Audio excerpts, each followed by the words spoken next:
আমার আল্লাহ ইরশাদ করছেন, ইন্নামা ইয়া'মুরু মাসাজিদাল্লাহ, জমিনের মধ্যে যারা মসজিদ নির্মাণ করেন, আমার আল্লাহ বলছেন, মান আমানা বিল্লাহি ওয়াল ইয়াউমিল আখির, জমিনে মসজিদ যারা নির্মাণ করেন তাদের ইমানের সার্টিফিকেটের দায়িত্ব খুদ আল্লাহ নিয়েছেন, যে এরা আল্লাহতে বিশ্বাস করে, এরা পরকালে বিশ্বাস করে। আমার ভাই আলমগীর সাহেব বলেছেন যে আমরা হয়তো টাকা দিয়েছি, কিন্তু শুধু টাকা দিলে কাজ হয় না। মাঠ পর্যায়ে যারা কাজ করেন, মাথার গাম পায়ে ফেলে 1-2 দিনে মসজিদ নির্মাণ হয় না। তো আমরা যদি হিসাব করি, আমরা দুইজনকে ইকুয়ালি সম্মান প্রদর্শন করছি। যারা টাকা দিয়েছেন, পয়সা দিয়েছেন, যারা শ্রম দিয়েছেন, সকলের প্রতি আল্লাহ যেন খুশি হন, আপনাদেরকে আহসানুল জাযা দান করেন। কোরআনে পাকের মধ্যে আল্লাহ বলছেন, মসজিদ নির্মাণ করেন মান আমানা বিল্লাহি ওয়াল ইয়াউমিল আখির। এরপর আল্লাহ বলছে, ওয়া আকামাস সালাহ ওয়া আতাজ যাকাত, এদের নামাজের দায়িত্ব, যাকাতের দায়িত্ব, সবকিছু বলছেন। এরা নামাজ, যাকাত, ঈমান, আখিরাত এদের ভিতর না থাকলে এরা তো আর মসজিদ নির্মাণ করতো না।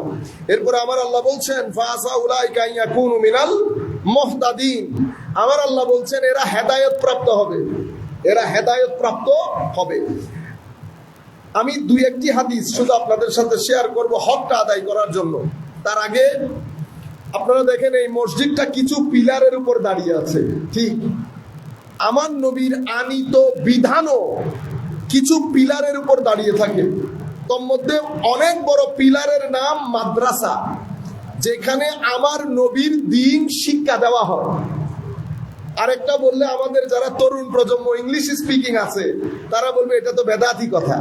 এটা আন্তর্জাতিক বিশ্ব এই বুলি তাদেরকে শিখিয়েছে, তারা না জানে আগে, না জানে পরে। দ্বিতীয় বড় পিলারের নাম খানেকা, যেখানে মাদ্রাসাতে শরীয়ত শিখানো হয়, খানেকাতে শরীয়ত প্র্যাকটিস করে আপনার আখলাকের পরিবর্তন করা হয়। বুঝতে পেরেছেন? আর তৃতীয় বড় পিলারের নাম মসজিদ, যেখানে শরীয়ত প্র্যাকটিস করা হয়। তাইলে একটাতে শরীয়ত শিখেন মাদ্রাসা, আরেকটাতে শরীয়ত শিখে তবিয়ত পরিবর্তন করেন খানেকা, আরেকটাতে শরীয়ত প্র্যাকটিস করেন, সেটার নাম কি? মসজিদ। এখানে অত্র এলাকায় অনেক ঘর আছে, কিন্তু পুরা বাংলাদেশের ঘর যদি এক জায়গায় রাখেন, আর একটা মসজিদকে আরেক পাল্লায় রাখেন, ভারী কোনটা হবে? কুল কায়নাতের ঘর, আমেরিকান ট্রাম্পের হাউস সহ, আমাদের মাননীয় প্রধানমন্ত্রীর ঘর সহ সমস্ত ঘর এক জায়গায় রাখলেও এটা বাইতুল্লাহ হয় না, বাইতুন হয়। কি হয়? বাইতুন, ঘর। কিন্তু সেটাকে আল্লাহর ঘর বলতে পারবেন না। কিন্তু এটা এমন একটা জায়গা, এটা যদি জীর্ণ শীর্ণ কুটুরিও হয়, এটাকে যদি আপনি আল্লাহর ঘর ঘোষণা করেন, তো এটা বাইতুল্লাহ। এটা শুধু ঘোষণার মধ্যে সীমাবদ্ধ না, এখানে ঢুকার পর আপনি যখন আল্লাহু আকবার বলবেন, আপনার ভিতর থেকে যত বাজে এনার্জি আছে, নেগেটিভ এনার্জি আছে, এটা মুহূর্তের মধ্যে বের হয়ে যায়, মুহূর্তের মধ্যে বের হয়ে যায়। সেই কারণে মসজিদের মধ্যে কথা বলবেন না, মসজিদের মধ্যে নিজের বড়ত্বের প্রকাশ করবেন না, মসজিদে ঢুকে গেলে মোবাইলে আলাপ করবেন না, মসজিদের মধ্যে ঘরের কথাবার্তা বলবেন না। এটা আমার আল্লাহর ঘর, সেটাকে বুঝার, রিয়েলাইজ করার আল্লাহ যেন আমাদেরকে তৌফিক দান করেন। আমার নবী বলছেন, উম্মত আখেরি জমানা এসে গেছে, সেটা কিভাবে বুঝবা?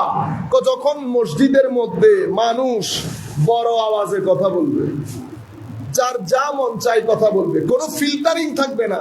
তো মনে রাখবা, মসজিদ আর মসজিদ নাই, এটা কিয়ামতের আলামত হয়ে গেছে। এখন আপনারা, আমরা এই এলাকার যারা বসবাস করি, তারা কি মসজিদকে কিয়ামতের আলামত বানাবো? এই কাজ করিয়েন না।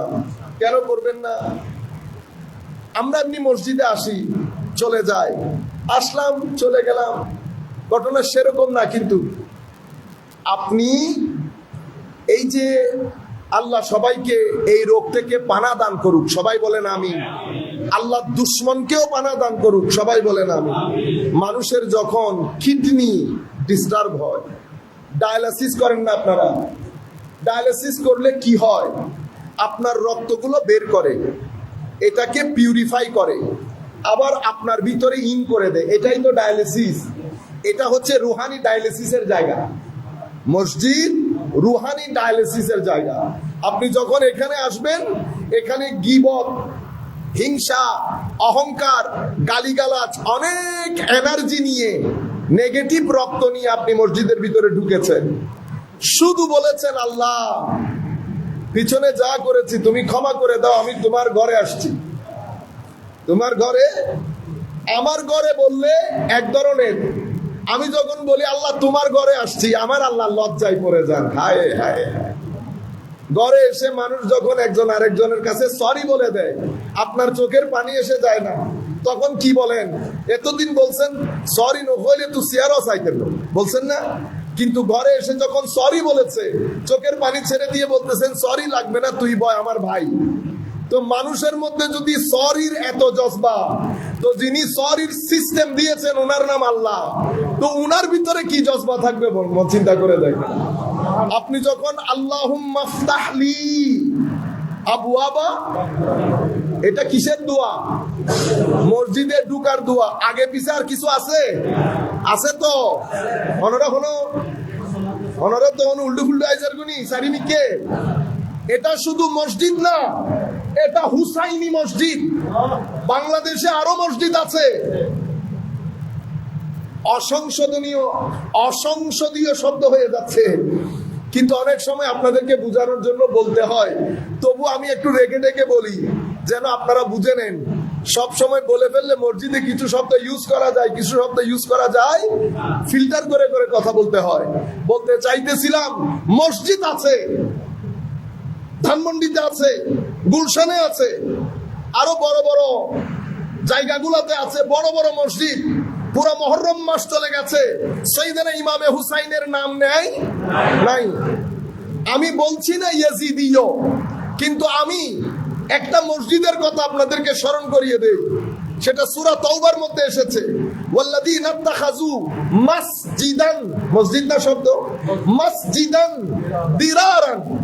আমার আল্লাহ বলেছেন, যারা এই মসজিদে দেরারকে, মসজিদে দেরার তো আল্লাহ বলেছেন, তারা তো আর দেরার বলে নাই। তাদের কাছে মসজিদ, তাদের কাছে কি মসজিদ।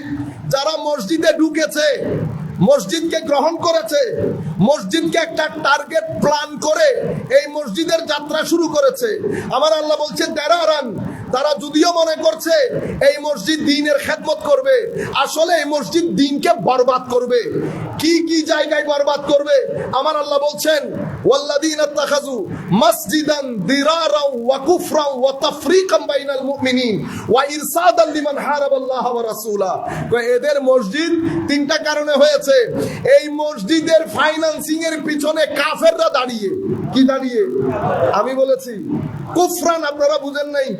আমি শুধু অর্থকে একটু টুইস্ট করে বলেছি, কিন্তু কেউ বলতে পারবে না, কারণ এখানে তো সবাই শুনতেছে। হাঙ্কি পাঙ্কি করার কোনো সুযোগ নাই। আমি টুইস্ট করে বলেছি, সরাসরি বলে নাই, কিন্তু কেউ বলতে পারবে না হুজুর এটা অর্থ ভুল হয়েছে। আমার আল্লাহ বলছেন এটা মসজিদ, কিন্তু এটা দেরার, এটা ক্ষতি করবে উম্মতে মুসলিমার। এটার পিছনে ব্যাকআপ আছে কাফেরদের। এরা করেছে কেন? ওয়া তাফরীকাম বাইনাল মুমিনিন। মুসলমান বাড়িতে বাড়িতে, গ্রামে গ্রামে মানুষের মধ্যে কি তৈরি করার জন্য? বিভেদ এবং ফিতনা তৈরির জন্য। ওয়া ইরসাদান লিমান হারাবাল্লাহ ওয়া রাসূলা। যারা আল্লাহ আল্লাহ রাসূলের বিরুদ্ধে যুদ্ধ করে তাদেরকে কি দেওয়ার জন্য? সহায়তা দেওয়ার জন্য। ওসমানিয়া খেলাফত পতন হয়েছে, কারা করেছে? বাইরের বিশ্ব। বাইরের বিশ্বের কোন মায়ের সাহস আছে আমাদের মুসলিম মিল্লাত যখন পুরো পৃথিবী শাসন করছে মুসলিম মিল্লাতের সামনে দাঁড়ানো? না, তারা সরাসরি দাঁড়াই নাই, মাঝখান থেকে আমাদের মতো দাড়িওয়ালা, টুপিওয়ালা, পাঞ্জাবিওয়ালা, নামাজ পড়নেওয়ালা সবাইকে সিলেক্ট করে সামনের কাতারে তাদেরকে দাঁড় করিয়ে দিয়েছে। বুঝতে পেরেছেন? এরা কি করেছে? ওসমানিয়া খেলাফতের পতন হয়েছে, তারা রাষ্ট্র ক্ষমতায় এসেছে, এসে তাদেরকে পিছন থেকে যেভাবে ব্যাকআপ করে গাইডলাইন দেওয়া হয় সেই আন্দাজে তারা আমল করেছে, করছে। ভবিষ্যতের কথা আল্লাহ পাক জানেন। ভবিষ্যতের কথা আল্লাহ পাক জানেন। তাইলে এই যে মসজিদ, ক্ষতির মসজিদ, মুসলিম উম্মতের ঐক্য বিনষ্টের মসজিদ, আল্লাহ আল্লাহ রসুলের বিরুদ্ধে যারা কাজ করে তাদেরকে সহায়তা করার মসজিদ, সেই মসজিদ আমার নবীর যুগে করেছে, পরবর্তী যুগে কি বন্ধ করে দিয়েছে? ও ভাই, নবী থাকতে করেছে। তারা জানে সদা সর্বদা আমার নবীর উপর আমার আল্লাহ ওহী নাজিল করেন। এত বড় সাহস আমার নবী থাকাকালীন করেছেন, আর আমার নবী দুনিয়া থেকে চলে যাওয়ার পরে বন্ধ করে দিয়েছে? বন্ধ করে নেই।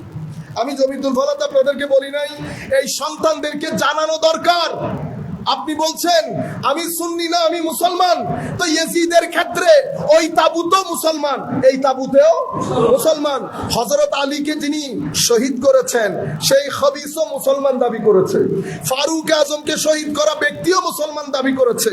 হযরতে উসমানে গনি তাকে যিনি শহীদ করেছেন সেও নিজেকে মুসলমান দাবি করেছে। নুরুল ইসলাম ফারুকী সাহেবকে যিনি হত্যা করেছেন, শহীদ করেছেন, সেও নিজেকে মুসলমান দাবি করে। আমি কনফিউজ হয়ে গেছি না, আমি কোথায় যাব? আমার সন্তান যদি জিজ্ঞেস করে, বাবা দুই ব্যক্তি তো শুদ্ধ হতে পারে না, হয় আজকে শনিবার নতুবা আজকে রবিবার, হয় আজকে সোমবার নতুবা মঙ্গলবার, আপনি তো বলতে পারবেন না আজকে সোমবারও আজকে মঙ্গলবারও বলতে পারবেন? তাইলে নুরুল ইসলাম ফারুকীকে যে হত্যা করেছে হয় সেই সত্য নতুবা ফারুকী সত্য, হয় ফারুক আজম সত্য নতুবা যে হত্যা করেছে সেই সত্য, হয় হযরত ইমামে হুসাইন সত্য অথবা যে হত্যা করেছে সেই সত্য। দুইজন সত্য হইতে পারে না। তো সত্য হলে সত্য কমজন? ইমামে হুসাইন, আমার নবী যেভাবে ডাইরেকশন দিয়েছেন, আমার নবীর ডাইরেকশন অনুযায়ী ইমামে হুসাইন সত্য। ইমাম হুসাইন সত্য হলে আরেকজন কি? মিথ্যা। যেহেতু একজন মাজলুম আরেকজন জালেম, এখন যেই জালেম সেও বলছে দোকান আমার, মাজলুমও বলছে দোকান আমার, এখন দোকান কার? আপনারা বুঝতে পেরেছেন? আমার নবী বলছে দোকান মাজলুমের। দোকান কি? মাজলুমের। আমার আল্লাহ বলছে দোকান মাজলুমের। ইন্নাল্লাহা মাআস সাবিরিন। আমার আল্লাহ বলছেন আমি ধৈর্যশীলদের সাথে থাকি। তো কারবালার প্রান্তরে ধৈর্য ইয়াজিদের তাবুতে ছিল না ইমাম হুসাইনের তাবুতে ছিল? যেই মারে সেই ধৈর্যশীল হয় না, যে মাইর খায় সেই ধৈর্যশীল হয়। এগুলা বোঝার জন্য কলেজ ইউনিভার্সিটিতে পড়তে হয়। আল্লাহ এতটুকুন বিবেক বুদ্ধি তো আমাদেরকে দান করেছেন। বাস আমরা শেষের দিকে তো বসতে চাচ্ছিলাম, এখানে ইয়াজিদিয়ত প্রচারকারী মসজিদও আছে, সেটার সংখ্যা অনেক বেশি। আর হুসাইনিয়ত প্রচারকারী মসজিদও আছে, সংখ্যায় চট্টগ্রামে বেশি, বাইরে কম। আমাদের শুকরিয়া আল্লাহর দরবারে যে এই মসজিদটা যেন আল্লাহ কিয়ামত পর্যন্ত কোন ইয়েজিদি শকুনের চোখে যেন এই মসজিদ না পড়ে। কোন ইয়েজিদি আদর্শ লালনকারী ব্যক্তি যদি এই মসজিদের দিকে চোখ তুলে তাকায়, আমার আরশে আজিমের খোদা যেন যথাযথ ব্যবস্থা গ্রহণ করেন। আমিন বলেন সবাই। আল্লাহ এটাকে মারকাজে হুসাইনিয়ত, মারকাজে আহলে সুন্নাহ ওয়াল জামাহ হিসেবে এবং সত্যিকার দ্বীনের প্রচার কেন্দ্র হিসেবে কিয়ামত পর্যন্ত যেন আল্লাহ এটাকে কবুল করেন। কারণ যে তিনটা পেরেক দিয়ে আল্লাহ দ্বীনকে ধরে রাখেন, পাহাড় তুলে দিলে পৃথিবী থাকবে, সেজন্য পৃথিবীকে, পাহাড়কে পৃথিবীর পেরেক বলা হয়েছে। সেভাবে দ্বীনের পেরেক তিনটা, মাদ্রাসা, মসজিদ এবং খানেকা। খানেকা যদি তুলে দেন তো বাইরে ঘর থাকবে, ভিতরে কিছু নাই। শরীয়ত পড়বে, মাদ্রাসার মধ্যে দুনিয়ার বদমাশি সব পড়বে। কেন? খানেকা বন্ধ করে দিয়েছেন। যেখান থেকে আখলাক পরিবর্তনের কথা সেটাই বন্ধ করে দিলেন, শুধুমাত্র শরীয়ত রেখেছেন। আমাদেরকে দেখতেছেন না, কথা একটা সত্য বললে তিনটা মিথ্যা বলি কিনা? কেন? শরীয়ত শিখেছি, তরিকত শিখি নাই। যাই হোক, একটা হাদিসে পাক বলে আমার আল্লাহ নবী বলছেন পৃথিবীর মধ্যে সবচেয়ে উত্তম জায়গার নাম কি বলেন তো? সবচেয়ে খারাপ জায়গা বাজার, যেখানে গিয়ে আমরা সকাল সন্ধ্যা বসে থাকি। বাজারের মধ্যে যাওয়া, বিশেষ করে 40 বছর যাদের হয়ে গেছে, আমাকে যারা মহব্বত করেন, দূর দূরান্ত থেকে এটা এসেছেন, বেটা এই মহব্বতের 3 পয়সার কোনো দাম নাই। যারা দূর দূরান্ত থেকে তরুণ প্রজন্ম শুনছেন, মহব্বত শুধু মুখের বিষয় না।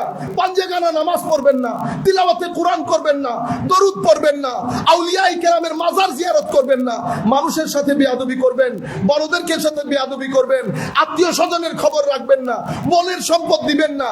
এই মহব্বত না দুনিয়াতে, না কবরে, না আখিরাতে কোনো কাজে আসবে।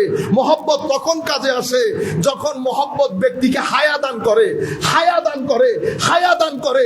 মহব্বত যখন ব্যক্তিকে মসজিদমুখী করে, মহব্বত যখন ব্যক্তিকে ইখলাসমুখী করে, তখন মহব্বতের দাম আছে। 40 বছর আমাদের যাদের হয়ে গেছে, আমরা বাজারে সময় কাটাবো না, বাজারে সময় কাটাবো না, মসজিদমুখী হবেন, মসজিদমুখী হবেন। নামাজ ছেড়ে দিলে আপনার সন্তানরা ডিপ্রেসড হবে, মানসিকভাবে অসুস্থ হবে। কবরের কথা অনেক পরে, কবরে কি হবে আল্লাহ দেখবেন। কিন্তু মসজিদ যদি ছেড়ে দেন, মাজার যদি ছেড়ে দেন, দিন যদি ছেড়ে দেন, নবীর রওজা যদি ছেড়ে দেন, কাবাতুল্লাহ যদি ছেড়ে দেন, ভিতর থেকে শান্তি পাবেন না। ওই আমেরিকা থেকে যারা আসছে তাদেরকে জিজ্ঞেস করেন, এত টাকা পয়সা বিলিয়ন মিলিয়ন ডলার নিয়ে ঘরের মধ্যে শান্তি প্রতিষ্ঠা করতে ব্যর্থ হয়েছে, জানেও না পরবর্তী প্রজন্ম মুসলমান থাকবে কিনা। সেই পর্যায়ে কঠিন রিস্কের মুখোমুখি। কেন? আমার নবীকে পিছ দিয়ে, টাকা পয়সা দিয়ে সমাজের মধ্যে শান্তি প্রতিষ্ঠা করবেন, স্যুট বুট পরে সুন্দর সুন্দর টকশোতে কথা বলে, ই মহালাস, এটা অসম্ভব। যেটা আমেরিকা পারে নাই, যেটা ইংল্যান্ড পারে নাই। দ্বীনের পথে আসেন, দরুদের পথে আসেন। সত্যিকার সুন্দর, সমৃদ্ধ, ব্যালেন্সড, ডিসিপ্লিন, শৃঙ্খলাপূর্ণ জীবন যদি চান, মসজিদ বাদে, মাদ্রাসা খানেকা বাদে, সবাইকে মাদ্রাসায় পড়তে বলছি না। আর কথা যখন উঠেছে, আরেক মিনিট এটাও বলে ফেলি, মাদ্রাসা দি বিকিলে দিন দে, শরীয়ত বদনাম করি বেল্লাই নাকি শরীয়ত ছড়ি বেল্লাই। আমাকে একজন বলতেছে, হুজুর বেশি বেশি ভূমিকম্প হচ্ছে, দোয়া করেন। আল্লাহ দোয়া করেন কিছু মাদ্রাসা যেন কি হয়ে যায়, কি হয়ে যায়। এত মাদ্রাসার দরকার, এখন ফতোয়া দিয়ে দিবে, কই তো কুফরের কথা বলে ফেলেছে। আরে ভাই, গরিব গুরাবা থেকে মাদ্রাসায় পড়িয়েছেন, সেই ছেলেকে চামড়া তুলতে পাঠিয়েছেন, সেই ছেলেকে মানুষের বাসায় খাইতে পাঠিয়েছেন, শুরুর দিন থেকে তার ব্যক্তিত্ব নষ্ট করে দিয়েছেন। যার কোনো ব্যক্তিত্ব থাকে না, সেই ব্যক্তি আর যাই হোক আমার নবীর শরীয়তের খেদমত করতে পারবে না।